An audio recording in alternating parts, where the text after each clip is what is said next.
And this is done the same way. It's a 6-inch, and it's just, you know, I did the same thing, slanted the top, turned it around, and carved it. So it's a 6-inch, and as you can see, when I put it on, it'll be cockeyed. The only thing that happened to this poor thing is that my family got in the refrigerator before I did and zapped my cake. But again, we're going to be putting we'll be putting vines around it, so you're not going to see it anyway. I'm just going to put this blue away. We are going to use it for the base border, but I'm not doing that just yet, and I don't want it to dry out. So let's put this away. I'm going to show you how I'm going to stack this. The way I stack it, I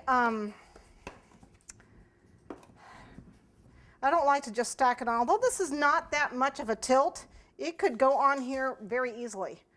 Just put the dowels in and just put it on and it would be fine because it's not that much of a tilt. So I've got this is actually a 6-inch cake, but it's on a 4-inch board. But I have a 6-inch board, so at least I know about, you know, so that's, obviously it's only 4 inches here. So normally I would use this for my dowels, and that's what I'm going to do. I'm just going to figure inside this circle. I have a 4-inch cake, so I only need 4 dowels inside here, in the very center, because it's 4 inches, so it's in an inch, and I can go in a 1/2 inch from that. So they're going to be right there in the center. So I know they're going to be right here in the center. Okay, so let's put our dowels in.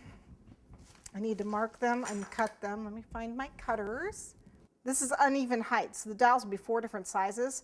The other way you could do this is you can actually cut out a 4-inch circle and dig into it to make it level. And then all 4 dowels would be the same height. And that's how I would normally do a cake, but this has such a slight angle to it that I'm going to go ahead and just dowel it with the 4 different heights. So we're going to push this in and mark it. Not with that though. You know what? It doesn't have a fine enough tip. So let me get my food color marker. It'll be easy. It's got a finer tip on it for me to mark it. So I can really mark it down there. There we go.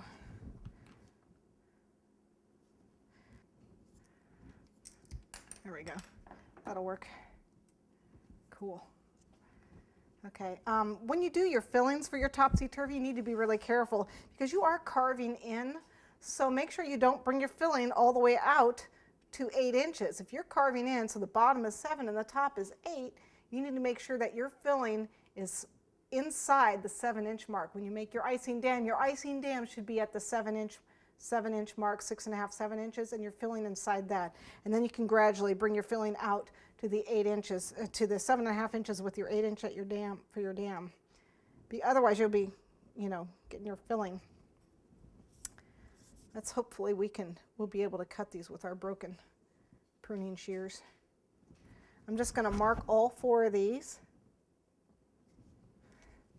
And then what I normally do when I don't cut it level is I'll have another dowel that's going to go through all the layers to keep it from sliding.